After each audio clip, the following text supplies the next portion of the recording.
ቅድስት ቤተ ክርስቲያን ጥሩ ማረፊያ ስፍራ ለወንድማችን ለመምህራችን አዘጋጅታለታል። በዚህ ሰሞን እንግዲህ የወንድማችን የመምህራችን የአባታችን የመምህር ዘላለም ወንድሙ ረፍት ለሁላችንም ለኦርቶዶክሳውያን እጅግ ጥልቅ የሆነ ሐዘን ፈጥሮብናል። ገዳመል የለው ደሞዝ የለው ልጅ አጀቱን አስሮ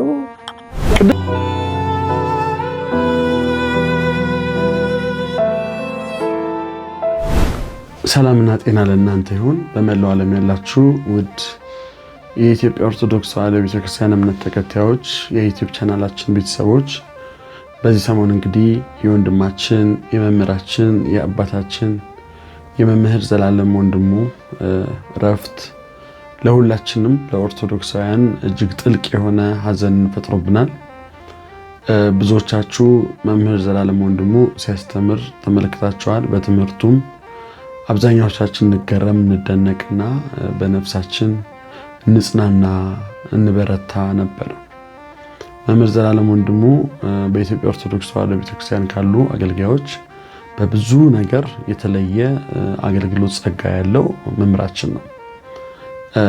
በዋናነት መምህር ዘላለም ወንድሙ የሚጠቀሰው እምነትን ከምግባር ጋራ፣ ስብከትን ከህይወት ጋራ አዛምዶ አስማምቶ መገኘቱ ነው።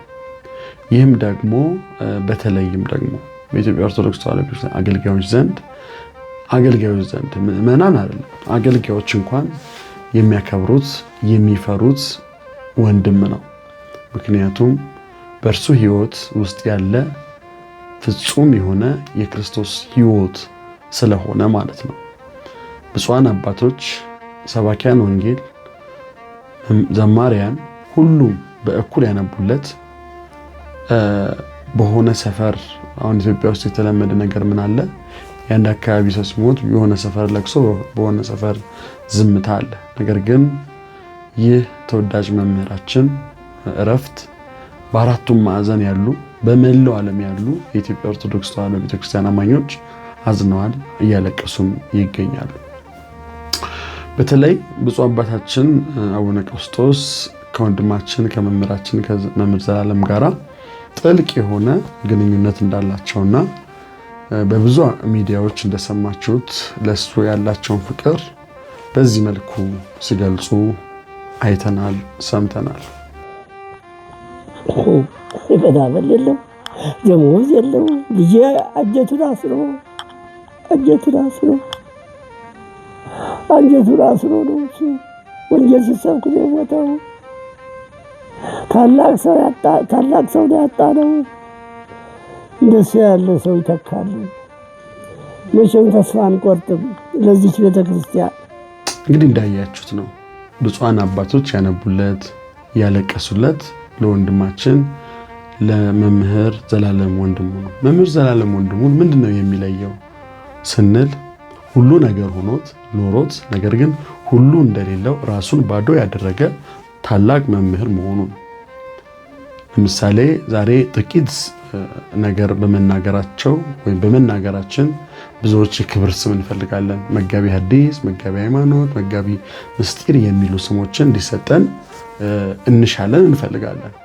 መምህራችን መምህር ዘላለም ወንድሙ ግን ምንም አይነት እንደዚህ አይነት የማዕረግ ስም በማዕረግ ስም ሲጠራ የማይወድ በካሜራ ሲቀረጽ የማይደሰት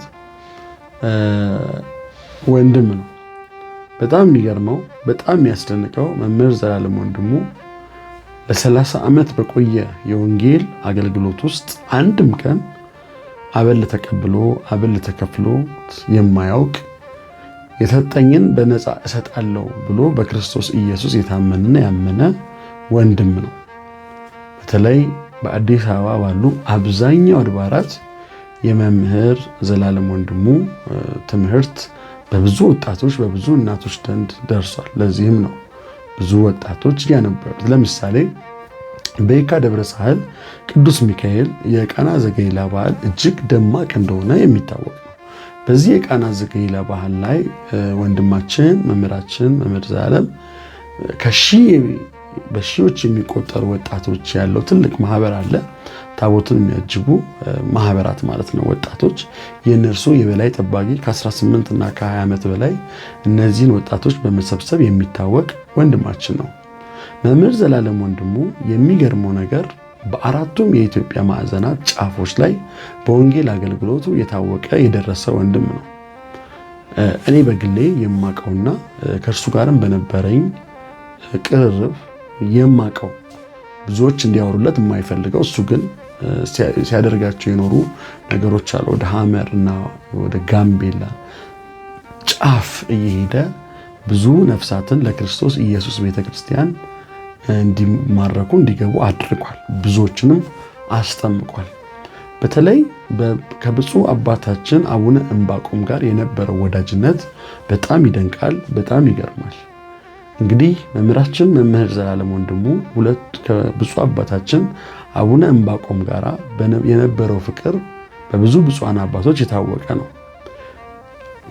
አቡነ ዕንባቆም ከሞቱ በ40ኛው ቀን ነው እንግዲህ ወንድማችን መምህራችን መምህር ዘላለም እረፍቱን የሰማ ነው።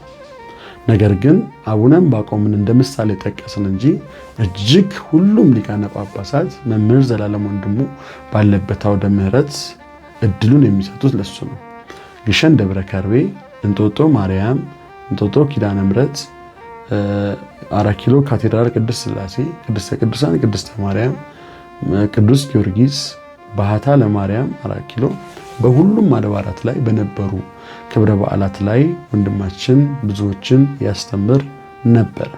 ከዛ ባለፈ እንግዲህ ከ90ዎቹ ዓመት ጀምሮ በአዲስ አበባ የሚገኙ ወጣቶችን ወንጌልን እንዲያውቁ ሲያስተምር ነበር።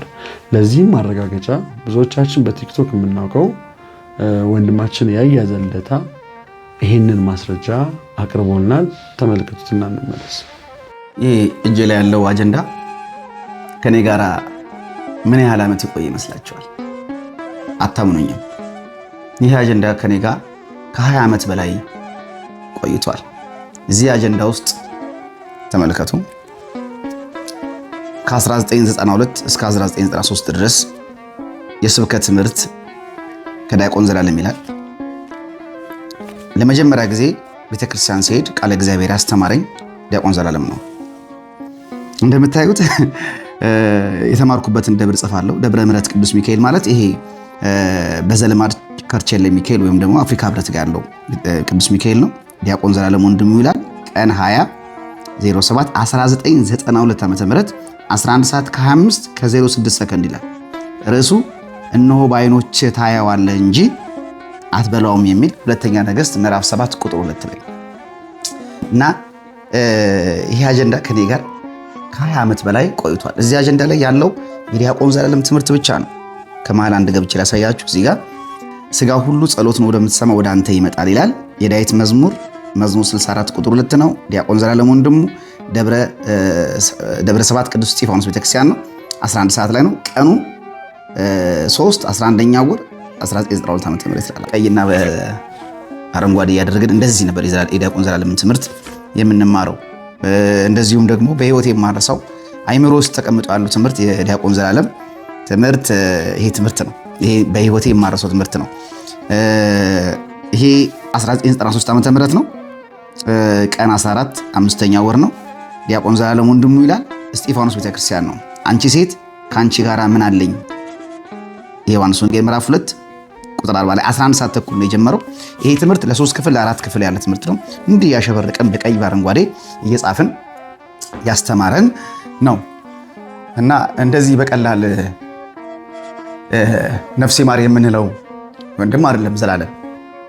አብሶ ለኔ በህይወቴ ብዙ ነገሮች አይምሮ ውስጥ ያሉት መንፈሳዊ ነገሮች፣ ክርስቲያናዊ ነገሮች በሙሉ የዲያቆን ዘላለም ወንድሙ ትምህርቶች ናቸው ያሉት እና ይሄ ሙሉ አጀንዳው ያለው ከ20 ዓመት በላይ ከኔ ጋር አሁንም በስደት ይዤ የመጣሁት ይሄ ለኔ መምህር ዘላለምን የማስታውስበት አብሬያቸው ያሳለፍኩት አብሬያቸው የተጓዝኳቸውን ጉዞዎች ሳካትት እዚህ ላይ ሙሉ ለሙሉ የዲያቆን ዘላለም ትምህርት ነው ያለው። እኔ የምር አምኖ መቀበል ያቃተኝ ሐዘን ሁለተኛው ሐዘን ይሄ ነው። ከቴዲ ቡናማው በኋላ አምኖ መቀበል ያቃተኝ ሞት የመምህር ዘላለም ወንድሙ ሞት ነው። እንግዲህ እንዳያችሁት ነው ከ90ዎቹ ጀምሮ ይህ ወንድም የብዙ ወጣቶች ልብን ወደ ሃይማኖት እንዲቀርቡ አድርጓል። ከእግዚአብሔር ከአምላካቸው ጋር እንዲገናኙ አድርጓል። እኔ በተወለድኩበት በደብረ ዘይት ቅዱስ ሩፋኤል ቤተክርስቲያን ደግሞ ከ20 ዓመት በላይ ወር በገባ በ13 የቅዱስ ሩፋኤልን ቀን መምህር ዘላለም ወንድሙ ጉባኤ ነው። የመምህር ዘላለም ወንድሙ ጉባኤ ነው የሚባለው። ያንን ቀን በፍጹም ሌላ ሰው አይመጣም። እሱ ካልተመቸው እሱ ከአገር ውስጥ ከሌለ በስተቀር ማንም ሰው አይመጣም።